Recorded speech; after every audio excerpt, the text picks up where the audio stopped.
Hey guys, here's another one of the emergency type repairs in your house. It's the day after Boxing Day. We came home last night and the missus noticed, oh, it's dried up now, but all here was full of water.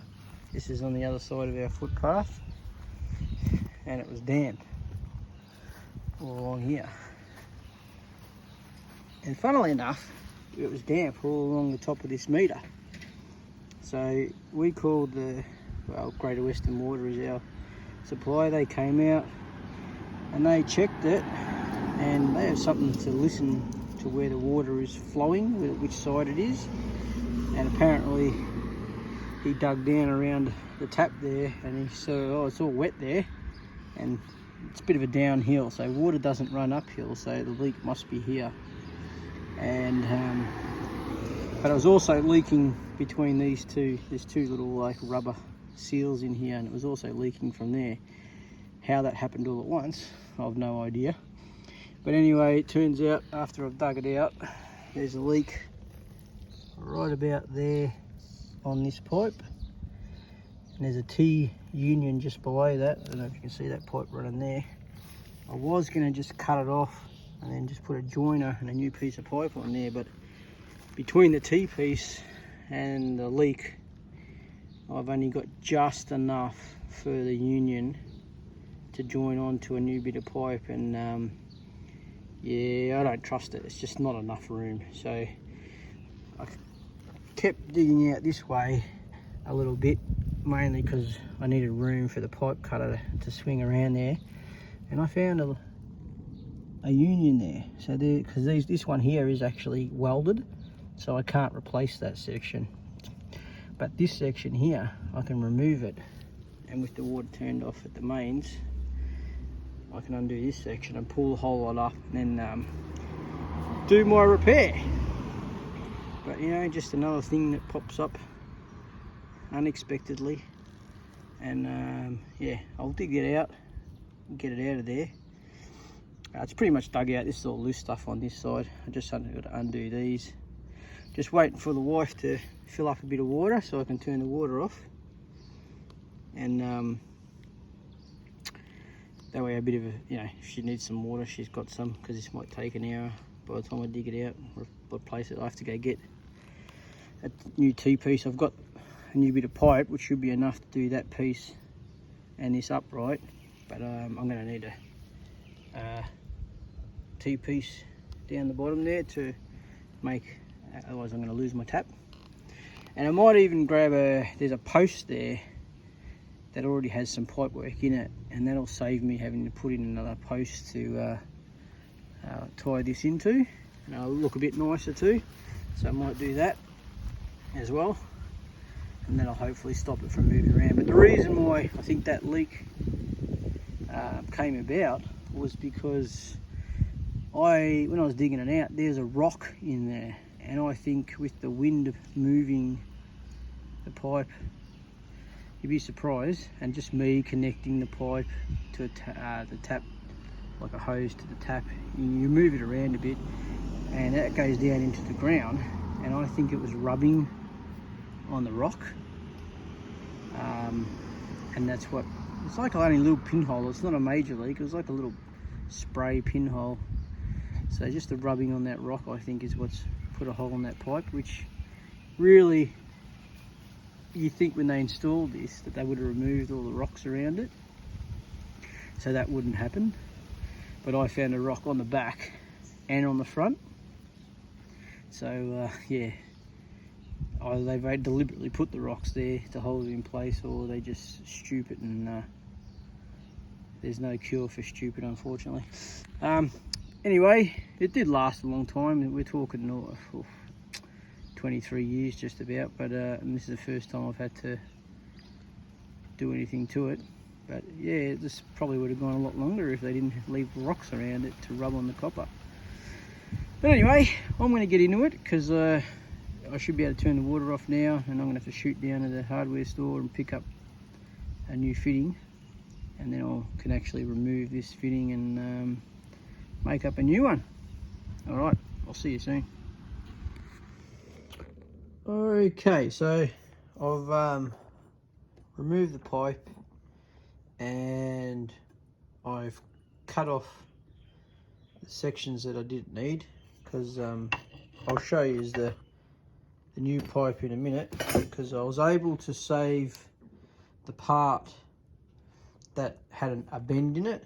The section that came off this direction and goes to the meter, it didn't have an elbow, it had just a bend in the copper, and I was able to save that.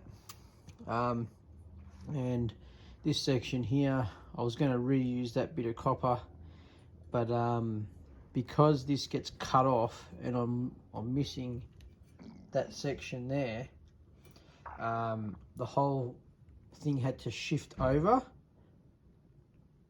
because I was using the bend and I couldn't, join this section on that I was missing here. So I opted then to just replace that with a new bit of copper from the new T-piece back to the fitting that's over here. It'll make sense later on to show you. The reason I'm here now is I wanted to show you, I've cleaned up the copper and you can see that little mark there. That is the leak that I was getting. It's like two little small holes that was spraying out. And so I only had a very, well, that's probably, let's measure it, I'd say it'd be close to 40 millimeters to there. It was even less, so 30, little over 33 millimeters. And yeah, it was just too tight to cut it off and have room for the nut and a flare there. Yeah, it just wasn't enough room. So I opted, rather than replace this with copper, I've actually put a post in. It's a powder coated box tube, and it comes pre-installed with a pipe work inside it, so you don't have a separate pipe work to the post. And so it looks a lot neater. I'll show you in a minute. Just wanted to show you that. So yeah, that's a little pinhole and too close to the elbow, and that's a welded type fitting, so I couldn't even just replace the fitting on its own. Yeah, I use these flare type.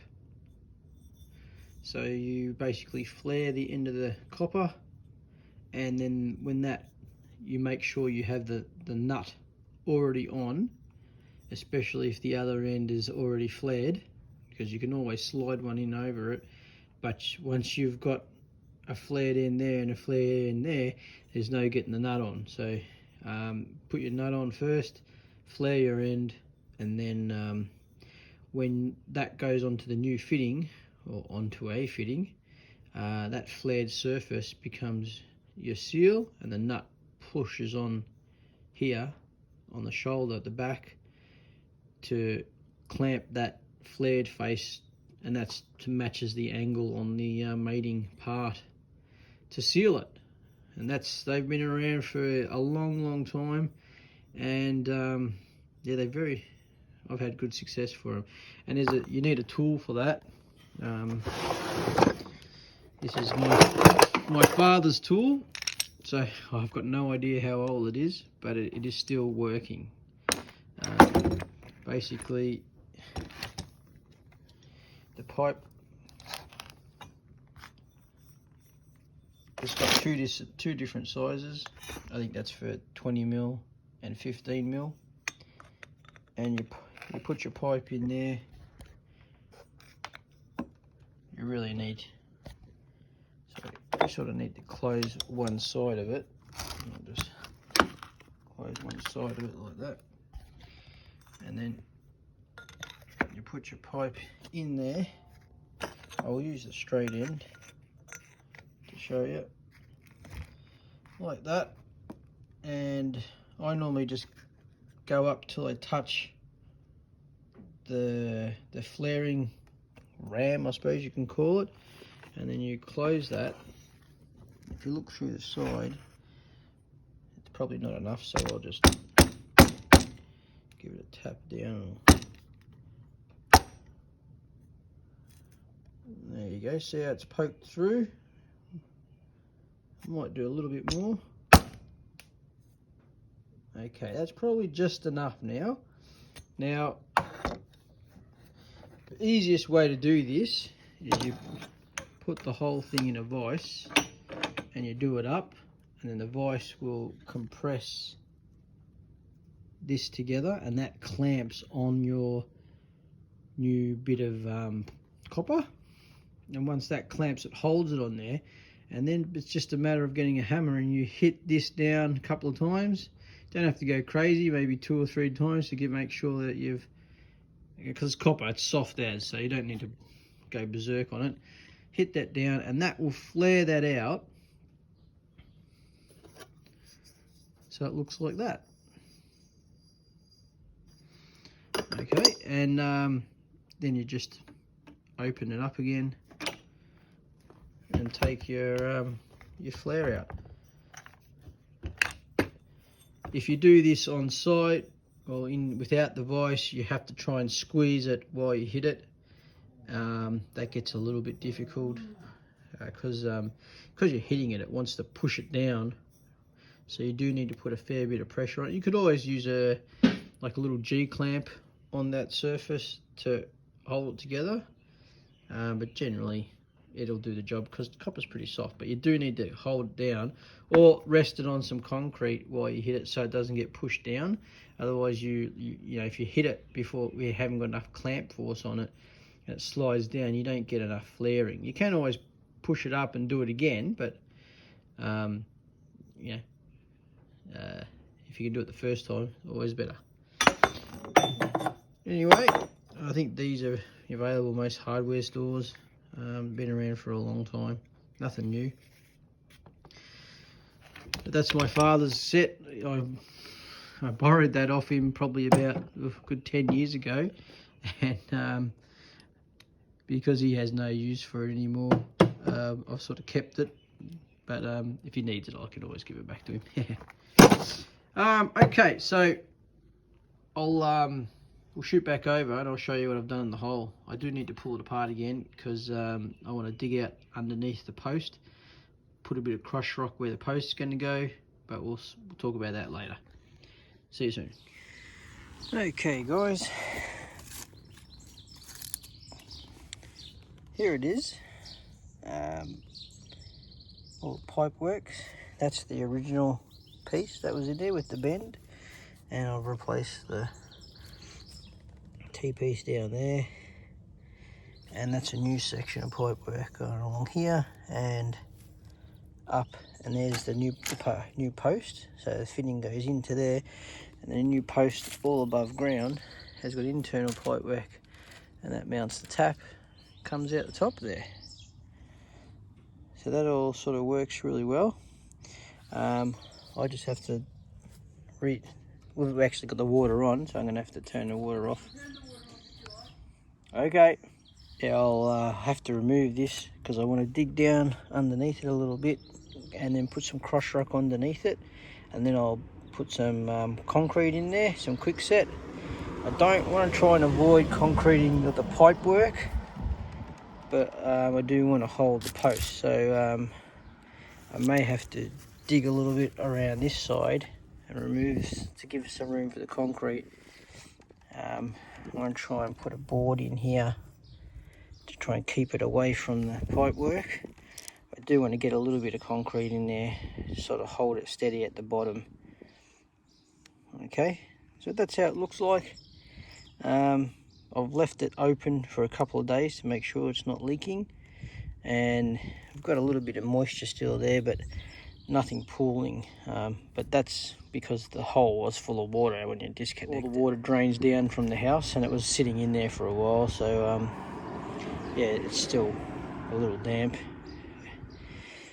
but it's not pooling, so we're not getting any leaks. I can't hear, when I put my ear to here, I can't hear any water running. That's a good sign with pipe work. If you put your ear to it and all the taps are turned off, I couldn't hear any water running through the pipework, so that says to me that I'm not leaking. But yeah, that's it. So I'll get this pulled apart. I've just got to take this part off. I'm going to leave the rest in there and dig it out a bit, and I can get the concrete in the ground. Back soon. Okay, so here we are. This is what I ended up doing. I'll get you in here. You're probably wondering what that piece of MDF. I wanted to not get concrete on the pipework, so I dug down about 100 mil lower than where I wanted it, the post to sit. I filled it in with crush rock back up to where it needed to be, and then I've put, so there's basically underneath that bit of MDF there's a hole, and I filled concrete from this side to the bottom of the hole, which was above the post, and then I've also put concrete on the other side that I dug out. On the other side,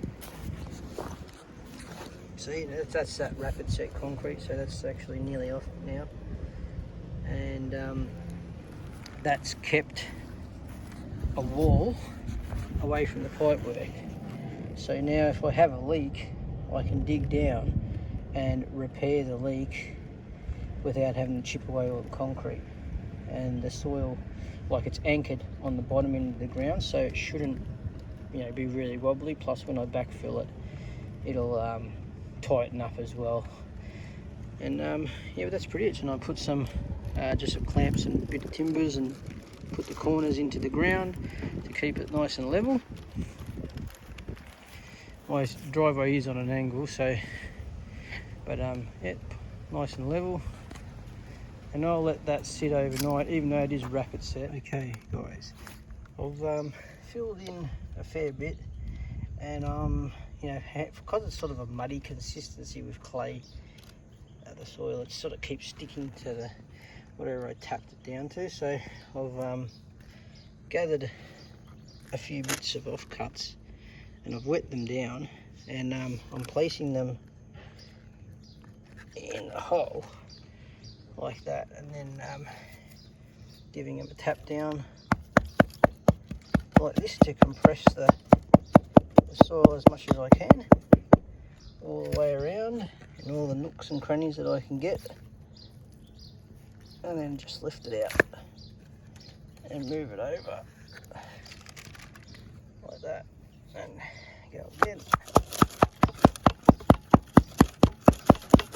You want the least amount of sinkage you can get, so you don't have to add too much to the top.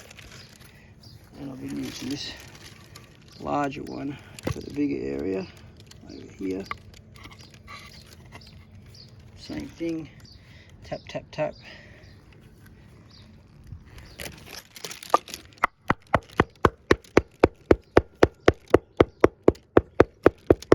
Don't tap it down too far, it's hard to get out of the mud.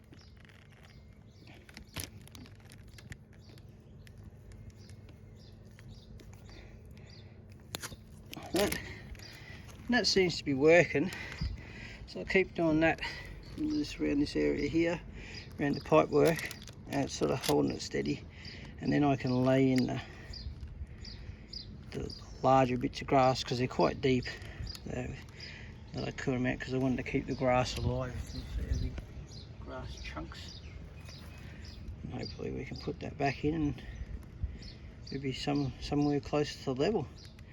All right, catch you soon. All right, guys, here it is. We're all done. There is grass all there, and I've thrown some little bit of potting mix topsoil on the top there, just to help promote the grass growth. And there it is.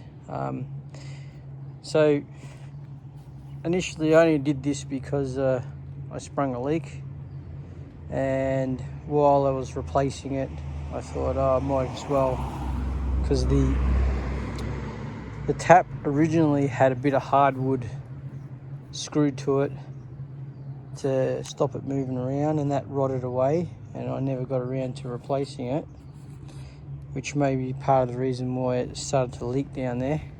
So stop it happening again, I thought I'm going to have to brace it. But when I was in Bunnings looking for fittings, I noticed a post with internal pipe work, and I thought, oh, well, that's just going to look great and will do the same job as the timber, but look better. So there it is. Bit of an effort, but you know, it's only time. Please like and subscribe, and I'll catch you on the next ones, guys.